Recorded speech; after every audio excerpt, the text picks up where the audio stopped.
મિત્રો, આજે આપણે જોઈએ કે હોળીને પ્રદક્ષિણા કેટલી ફરવાની. કોઈ એક વખત પ્રદક્ષિણા કરે છે તો કોઈ 4 વખત પ્રદક્ષિણા ફરે છે.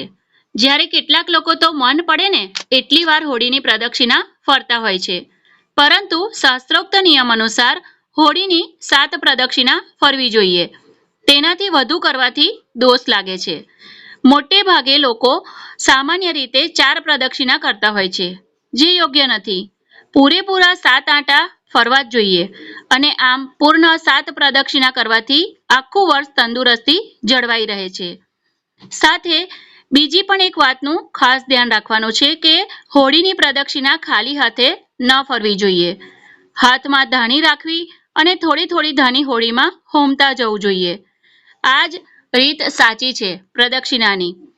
હોળીમાં ધાણી હોમવાથી જીવનમાં કોઈ દિવસ અન્નની કમી રહેતી નથી.